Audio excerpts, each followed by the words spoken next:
ఓం శ్రీ మహాగణాధిపతయే నమః. శ్రీ మహాసరస్వత్యై నమః. శ్రీ గురుభ్యో నమః. హరి ఓం. వాగర్థావివ సంపృక్తౌ వాగర్థ ప్రతిపత్తయే జగతః పితరౌ వందే పార్వతీ పరమేశ్వరౌ. పరమేశ్వర స్వరూపమైన శ్రీ శివమహాపురాణ పఠనమునకు నమస్కారం. ఇక ఈ వీడియోలో సదాచారం, శౌచము, ధర్మానుష్ఠానం గురించి తెలుసుకుందాం.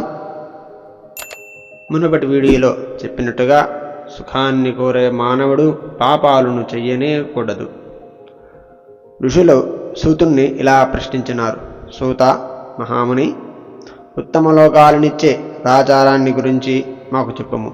స్వర్గ నరకాదులను ప్రాప్తింపజేసే ధర్మ అధర్మాల గురించి కూడా మాకు చెప్పము అని అడిగినారు. అప్పుడు సూతుడు ఇలా చెప్పసాగాడు. ఋషులారా, ముందుగా బ్రాహ్మణ విధుల గురించి చెబుతాను వినండి. విధులన్నీ ఎక్కువగా బ్రాహ్మణుడికే చెప్పబడ్డాయి. సదాచారం కలిగిన విద్వాంసుడు బ్రాహ్మణుడని, వేదాచారయుతుణ్ణి విప్రుడని, ఈ రెండిటిలో ఏదో ఒక గుణం కలిగిన వాడు ద్విజుడని వ్యవహారం. రాజసేవ వల్ల కానీ, వ్యాపారం వల్ల కానీ, వ్యవసాయం వల్ల కానీ జీవించే బ్రాహ్మణుడు క్షత్రియ, వైశ్య, కర్షక బ్రాహ్మణులు అని పిలువబడతారు. ద్రోహబుద్ధి గల బ్రాహ్మణుడు దుష్ట బ్రాహ్మణుడవుతాడు. భూమిని పాలించేవాడు రాజు. ఇతర రాజవంశీయులు క్షత్రియులు. ధాన్యాదులను అమ్మేవాడు వైశ్యుడు. ఇతర వైశ్యకులస్థులు వణిక్కులు. వ్యవసాయం చేసేవారు కర్షకులు, ఇతరులు దస్యులు. మానవులందరూ ఉషఃకాలమున అనగా ప్రాతకాలమున లేచి తూర్పు దిక్కుకు తిరిగి పరమేశ్వరుని ధ్యానించి ఈరోజు చేయవలసిన ధర్మ కృత్యాలను గురించి ఆలోచించి ఆదాయ వ్యయాలను గురించి ఆలోచించాలి. నిద్రను వీడే సమయాన్ని బట్టి, పద్ధతిని బట్టి మానవునకు ఆయుర్దాయం, ఆరోగ్యం, మరణం, పాపం, భాగ్యం, వ్యాధి, పుష్టి మరియు శక్తి ఇటువంటి ఫలాలు కలుగుతాయని గ్రహించాలి. రాత్రి యొక్క చివరజామునకు ఉషస్సు అని, దానిలోని సగభాగానికి సంధి అని పేరు. మానవులందరూ ఆ సమయంలోనే నిద్రలేవాలి. దంతధావనం చేసేటప్పుడు చూపుల వ్రేడును ఉపయోగించనేకూడదు. జలదేవతలకు నమస్కరించి మంత్రపూర్వకంగా స్నానం చేయాలి. విద్వాంసుడు స్నానకాలంలోనే దేవ పితృతర్పణాలను చేయాలి. తెల్లని పంచెను 5 కచ్చులతో కట్టాలి. సర్వకర్మలందు సర్వులు ఉత్తరయాన్ని ధరించాలి. అనగా ప్రతి బ్రాహ్మణుడు ఉత్తరయమును అనగా పైన ఒక బట్టను ఖచ్చితంగా ధరించాలి. నదులలో కానీ, చెరువులలో కానీ బట్టను ఉతకనేకూడదు. ఒకవేళ ఉతికినా గట్టుపై పిండుకోవాలి. ఎందుకనగా ఆ వస్త్రజలం పితృదేవలకు తృప్తినిస్తుంది.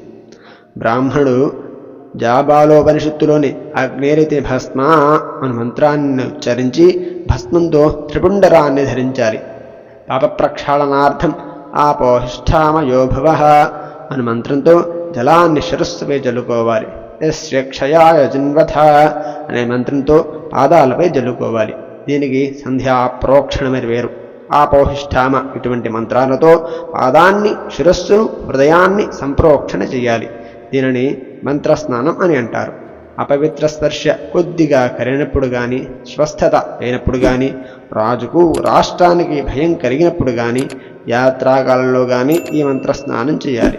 ఉదయం సూర్యశ్చ అను మంత్రంతోనూ, సాయంకాలం అగ్నిశ్చ అను మంత్రంతోనూ నీటిని త్రాగి మరలా మంత్ర ప్రోక్షణం చేయాలి. ఉదయం తూర్పు దిక్కునకు, సాయంత్రం పడమర దిక్కునకు తిరిగి అర్ఘ్యం ఇవ్వాలి. కాలాతిక్రమణం లేకుండా సంధ్యోపాసన చేయాలి. అనగా ప్రతి బ్రాహ్మణుడు 3 పూట్ల సంధ్యావందనం చేయవలెను. శివుడు, గౌరి, గుహుడు, విష్ణువు, బ్రహ్మ, ఇంద్రుడు మరియు యముడు ఇత్యాది దేవతలను ఉద్దేశించి కార్యసిద్ధికి తర్పణాలను చేయాలి. తర్వాత బ్రహ్మార్పణం ఆచమనీయం చేయాలి.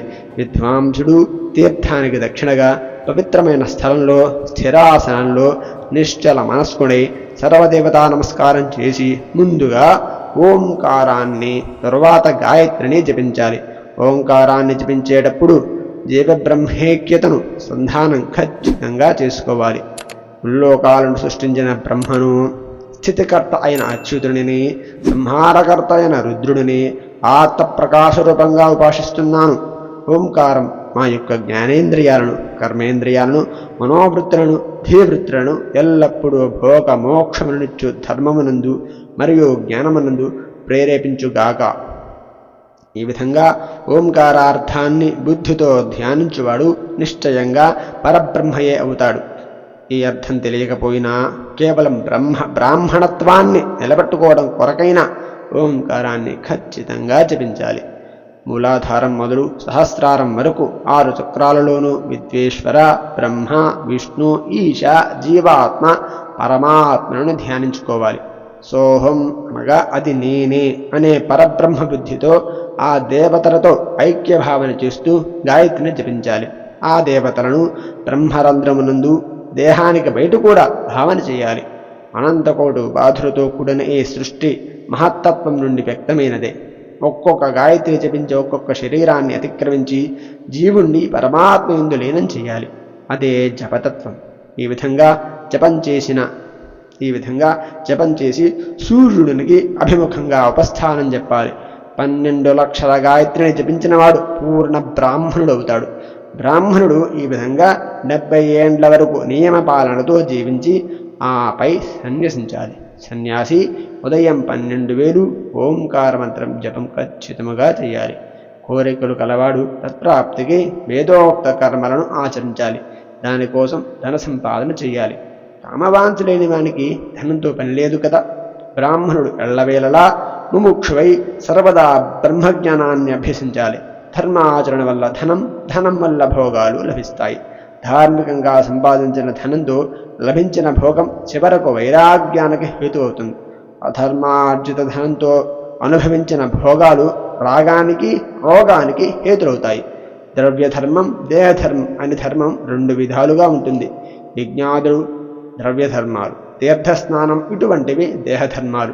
ధనం వల్ల ధనం మాత్రమే పుడుతుంది. తపస్సు వల్ల దివ్య రూపం వస్తుంది. నిష్కామ ధర్మాచరణ అంతఃకరణ శుద్ధి, దానివల్ల జ్ఞానం కలిగి తీరుతుంది అనడంలో ఎటువంటి సందేహము లేదు. కృతయుగంలో తపస్సు, కలియుగంలో ద్రవ్యధర్మం అనగా కలియుగంలో దానధర్మం ప్రశస్తమైనవి. కృతయుగంలో ధ్యానం, త్రేతాయుగంలో తపస్సు, ద్వాపరంలో యజ్ఞానుష్ఠానం, కలిలో మూర్తి పూజ. వీటి వలన జ్ఞానం కలుగుతుంది. పుణ్యం పాపాలను బట్టి సుఖ దుఃఖాలు ఉంటాయి. అధర్మ హింస రూపంలోనూ, ధర్మం సుఖ రూపంలోనూ ఉంటుంది.